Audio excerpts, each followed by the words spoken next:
ఇంకోటిసారి conclude చేస్తూ కీలక విషయము జగన్మోహన్ రెడ్డికి సంబంధించి ఈ 11 స్థానాలకు పడిపోయారని అయిపోయింది. దాదాపు ఏడాది కూడా పూర్తవస్తుంది ఎన్నికలు అయిపోయి. మళ్ళీ పార్టీకి సంబంధించిన వ్యవహారాలపైన ప్రతిరోజు ప్రతి కార్యకర్తలతో కావచ్చు, నేతలతో కావచ్చు, ఇన్ఛార్జీలతో ఆయన సమావేశం అవుతూ ఉన్నారు. గతంలో ఏదైతే గతంలో 2014 నుంచి 2019 వరకు ఆయన చేసినటువంటి పోరాటం కావచ్చు, దానికి సంబంధించినటువంటి అనుగుణంగా చేసినటువంటి వ్యవహారాలు కావచ్చు, పాదయాత్ర అంటారా, పార్టీలకు సంబంధించినటువంటి ప్లీనరీలు అంటారా, కార్యకర్తలతో మమేకం అవటం ఇలా వాటన్నిటిని కూడా మళ్ళీ తిరిగి పునరుద్ధరించాలి. వాటన్నిటిని కూడా మళ్ళీ స్టార్ట్ చేయాలంటే కూడా జగన్మోహన్ రెడ్డి ఒక నిర్ణయం తీసుకున్నట్టు తెలుస్తుంది. ఒక ఈ ఆల్రెడీ ఏడాది అయిపోయింది కాబట్టి మరొక 6 నెలలు గ్యాప్ ఇచ్చి జనంలోకి వెళ్ళాలని చెప్పేసి జగన్మోహన్ రెడ్డి కూడా చూస్తున్నారనేటువంటి ఒక చర్చ జరుగుతుంది. ఏం చెప్తారు దీనికి సంబంధించి? నిన్న తన పార్టీ కార్యాలయంలో లోక్సభ నియోజకవర్గ ఇన్ఛార్జీలు, పరిశీలకులు, హ్మ్. రీజనల్ కోఆర్డినేటర్లు వీళ్ళతో సమావేశం జరిగింది. ఈ సమావేశంలో కొన్ని కీలకమైన 3 అంశాలు ప్రస్తావించారు. హ్మ్. ఒకటి 2014 నుంచి 19 వరకు చంద్రబాబు గారి ప్రభుత్వం హామీల వైఫల్యాలని చేయడం వల్ల దాన్ని ప్రజల్లో ఎస్టాబ్లిష్ చేసి ఒక పాదయాత్ర ద్వారా మన మీద కూడా నమ్మకం కలిగించి విజయం సాధించాము హ్మ్. 19లో. హ్మ్. ఆ విషయాన్ని అదే తరహాలో 24 నుంచి 29 కూడా జరగబోతుంది అనేది ఒక పాయింట్ చెప్పారు. ఓకే. దీంట్లో కీ పాయింట్ ఏంటంటే ఇంతవరకు జగన్మోహన్ రెడ్డి గారు అధికార పార్టీ మీద వ్యతిరేకతతోనే బతికిపోదాము. మన మీద వ్యతిరేకతతో ఆయన గెలిపించారు. ఆయన మీద అయితే మనం గెలిచిపోతాం. మనం ప్రశాంతంగా ఉందాం అనే భ్రమల్లో ఉన్నాడు జగన్మోహన్ రెడ్డి అనే మాట ఇన్ని రోజులు వినపడేది. హ్మ్. ఆ భ్రమల్లో ఏమి జగన్ లేడు. చాలా క్లియర్‌గా ఉన్నాడని ఈరోజు మెసేజ్. హ్మ్. ఆయన ఇచ్చిన దాంట్లో చాలా కీలకమైన మెసేజ్ ఏంటంటే 14 నుంచి 19 వరకు చంద్రబాబు గారు ఇచ్చిన హామీలు అమలు చేయలేదు. హ్మ్. దాన్ని ఎస్టాబ్లిష్ చేస్తూ మన పాదయాత్ర, మనం ప్రయత్నాలు చేశాం. 2 పనిచేశాయి 2019 అద్భుత విజయానికి. హ్మ్. ఒకటి హామీలు ఉల్లంఘించిన తెలుగుదేశం పార్టీకి వ్యతిరేకంగా ఓటేయాలని ప్రజలు కోరుకోవడంతో పాటు మనం రావాలని కోరుకున్నారు. ఇది చాలా అవును. ఇంపార్టెంట్. మన మీద హ్మ్. కూడా పాజిటివ్‌నెస్ రావాలి. ఇదొక ఇంపార్టెంట్ అంశం. రెండో పాయింట్ దీని కొనసాగింపుగా చివరి పాయింట్‌గా 27లో పాదయాత్ర. హ్మ్. మళ్ళీ ఇప్పుడు ఈ లక్ష్యాలు సాధించాలి. 27లో పాదయాత్ర చేయాలంటే ఫస్ట్ బండిని రిపేర్ చేయాలి గదా! అవును. బండి బాగు స్టార్టింగ్. హ్మ్. ఆ హ్మ్. బండి రిపేర్ చేసే క్రమమే భారీ ఎత్తున ప్లీనరీ. నెక్స్ట్ ఇయర్ హ్మ్. 26. హ్మ్. అంటే దీంట్లో నాకు క్రూషియల్ కనపడింది అంటే నెక్స్ట్ ఇయర్ ఎందుకు పెట్టుకున్నారు ప్లీనరీ అంటే ఇప్పుడు ఒక టర్మ్ పూర్తయిపోయింది. జిల్లా స్థాయిలో, రాష్ట్ర స్థాయిలో మీటింగ్‌లు అన్నీ పూర్తి చేశారు. ఇంకా ఆయన ఒక కీలకమైన పర్యటన అవుతుంది. హ్మ్. అదేంటంటే 6 నెలల ప్రోగ్రామ్ అది.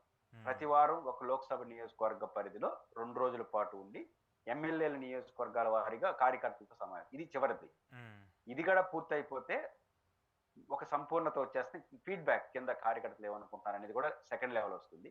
ఇవన్నీ అయిపోతే ఇంకో అది 6 నెలల ప్రోగ్రామ్. అది ఎప్పుడు స్టార్ట్ చేస్తారో తెలీదు. బహుశా జూన్, జూలైలో స్టార్ట్ చేసినారంటే డిసెంబర్ వరకు సాగుతుంది. ఓకే. మళ్ళీ జూన్ ఆ ప్రాంతంలో ప్లేనరీ జరుగుతుంది. హ్మ్. దాంతో పార్టీ యంత్రాంగం కంప్లీట్‌గా ఓవరాలింగ్ చేసేసి, పార్టీని సన్నద్ధం చేసి పిలిపిస్తాడు. హ్మ్. మళ్ళీ 27 స్టార్ట్ చేశాడనుకో, మళ్ళీ అప్పుడు గుర్తుంటే మీకు 19 స్టార్ట్ చేసినప్పుడు 17 చివరిలోనే స్టార్ట్ చేసి 18 అంతా తిరిగి 19న ఎలక్షన్‌కెళ్ళిపోయినాడు. ఓకే. అట్లే ఈసారి కూడా 27లో పాదయాత్ర స్టార్ట్ చేసి డైరెక్ట్‌గా 29కి ఎలక్షన్‌కి పోవాలనుకుంటున్నాడు. హ్మ్. అంటే హ్మ్. 1 ఇయర్, 1 ½ ఇయర్ పాదయాత్ర ఉంటుంది. ఓకే. దీనికి పార్టీ యంత్రాంగాన్ని సరిదిద్దడం, హ్మ్. రెడీ చేయడం. దీంట్లో ఒక కీలక మెసేజ్ నేను ముందే ప్రస్తావించినట్టు, తెలుగుదేశం పార్టీ మీద వ్యతిరేకతతోనే కాదు, మన మీద ఒక పాజిటివ్ కూడా రావాలి. యెస్. ఇది యెస్. హ్మ్. హ్మ్. జగన్మోహన్ రెడ్డి గారు తీసుకున్న కీ డెసిషన్. అది చాలా సింపుల్‌గా కనిపిస్తాంది. అదే కీలకం. అంటే హ్మ్. జగన్మోహన్ రెడ్డి గారి చాలాలో చేంజెస్ ఉంది. అదేంటంటే కేవలం ఆయన మీద గెలిస్తే మనం గెలవడం కాదు కదా! గెలవచ్చు, గెలవకపోవచ్చు. బట్ మన గెలుపు మనం రావాలని కోరుకోవాలి జనము. హ్మ్. అని 14-19 వరకు మెసేజ్ అదే. రేపు 24-29 కూడా మెసేజ్ అదే. అంటే గతంలో తెలుగుదేశం పార్టీ ఇచ్చిన హామీలు అమలు చేయకపోవడాన్ని ఎస్టాబ్లిష్ చేసాం ప్రజల్లో. మనం రావాలని కూడా కోరుకున్నారు. ఈసారి కూడా ఎస్టాబ్లిష్ చేయడంతో పాటు మనం ఎందుకు రావాలో కూడా చెప్పాలి. కన్విన్స్ చేయాలి. హ్మ్. పాజిటివ్ లుక్ కూడా రావాలని చెప్పే మెసేజ్ వారు ఇచ్చినట్టుగా అనిపించింది.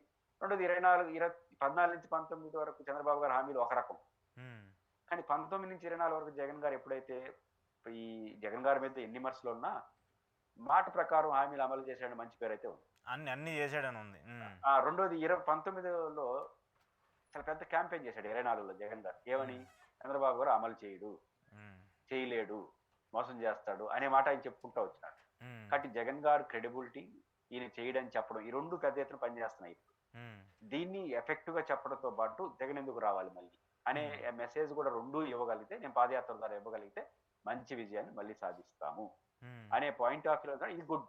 వైఎస్ఆర్ కాంగ్రెస్ పార్టీ పొలిటికల్ గా తీసుకున్న ఒక మంచి స్టెప్ గా చూడాలి. హ్మ్. ఒక రాజకీయ పార్టీ ఏదైనా సరే ఈ పద్ధతులను ఆలోచించాలి. హ్మ్. తన హ్మ్. ప్రత్యర్థి మీద వ్యతిరేకతతో పాటు తన మీద కూడా పాజిటివ్ లుక్ రావాలి. దీనికి మరింత నిర్మాణాత్మకంగా వెళ్లితే వస్తుంది. అందువల్ల ఆయన చాలా వ్యూహాత్మకంగా ఇది యాజ్ ఇట్ ఈస్ గా షెడ్యూల్ ప్రకటించాడు. హ్మ్. అంటే 26లో ప్లీనరీ, 26 నుంచి పాదయాత్ర, 29లో యాక్షన్. హ్మ్. ఏదైనా చేంజ్ వస్తే జమిలీ, గిమిలీ వస్తే మినీ జమిలీలో వచ్చే అవకాశం ఉంది. ఒక చర్చ నడుస్తుంది 27లో. హ్మ్. లోక్సభ రద్దు అవుతుంది. అట్లాంటిది ఏదైనా వస్తే మొత్తం సీన్ మారుతుంది. మళ్ళీ అందువల్ల మళ్ళీ చేంజ్ చూడండి అవుతది. హ్మ్. ఈ సంవత్సరం ప్లీనరీ పెట్టాలనుకున్నారు ఫస్ట్. హ్మ్. కానీ 26కి మార్చుకున్నాడు. కారణం ఏంటంటే 26 ప్లీనరీ జరిగే నాటికి మనకు కొంచెం ఉప్పందుతుంది. వాళ్ళకి క్లియర్‌గా అర్థమవుతుంది. జమిలీ హ్మ్. వస్తుందా? రాదా? వస్తే హ్మ్. ఎప్పుడు వస్తుందని. క్లియర్ పిక్చర్ వచ్చిన తర్వాత ఇప్పుడు మళ్ళా 25లో మనం 27 పాదయాత్ర పెట్టుకుందాం అని షెడ్యూల్ ఇచ్చేస్తాడు. పొరపాటున 27లో జమిలీ వచ్చిందనుకో మొత్తం మారిపోతుంది సీన్. హ్మ్. హ్మ్. కాబట్టి 27 నాటికి పార్టీ యంత్రాంగం ఓవరాలింగ్ చేసుకునేస్తారు. 26 ప్లీనరీ నాటికి వాళ్ళకి ఒక అవగాహన వచ్చేస్తుంది. కేంద్ర ప్రభుత్వం నడకన బట్టి హ్మ్. జమిలీ వస్తుందా? రాదా? వస్తే ఎప్పుడొస్తుంది? ఓకే. కాబట్టి దానికి అనుగుణంగా ప్లాన్ ఆఫ్ యాక్షన్‌కెళ్తారు. అందువల్ల బహుశా 1 ఇయర్ పాటు ఆయన వాయిదా వేసినట్టుగా మనకు అర్థమవుతుంది. ఒక పార్టీ పరంగా చూసినప్పుడు విధానాలు ఓ పక్కన పెడితే నిన్న మీటింగ్ చాలా ఫ్రూట్‌ఫుల్ మీటింగ్ అని చూడాలి. హ్మ్. అంటే ఆయన అందుకోసమనే కదా! ఈ గ్యాప్ తీసుకున్న ప్రతిసారి కూడా నియోజకవర్గాలకు సంబంధించి అంటే గ్రౌండ్ లెవెల్ నుంచి పూర్తి స్థాయిలో సంస్థాగతంగా నిర్మాణం చేసుకోవాలి. ఎందుకంటే ఇప్పుడు టీడీపీకి కావచ్చు, వైసీపీకి కావచ్చు, వాళ్ళకంటూ కొంత కార్యకర్తలు దాన్ని దాన్ని అంటే ఏమంటారు వాళ్ళకంటూ సభ్యత్వాలు ఇవన్నీ ఉంటాయి. వైసీపీకి అలాంటివి ఏమి ఉండవు కదా! అలాంటివి ఏమి ఉన్నప్పుడు వాళ్ళు ఎలాగోలా కార్యకర్తల్ని మళ్ళీ మమేకం చేసుకుంటూ నాయకులతో అటాచ్‌మెంట్ పెట్టుకునే విధంగా కొన్ని కీలక నిర్ణయాలు తీసుకున్నారు. మళ్ళీ గతంలో మాదిరిగా ఒక 80, 90 నియోజకవర్గాల్లో మార్పులు, చేర్పులు చేసుకుంటూ వచ్చారు. మళ్ళీ తిరిగి ఆ నియోజకవర్గాలకు పాత వారిని పాత వారికి ఇస్తూ ఉన్నారు. మళ్ళీ కొత్త వాళ్ళకి కూడా అవకాశం కల్పిస్తూ ఉన్నారు కదా!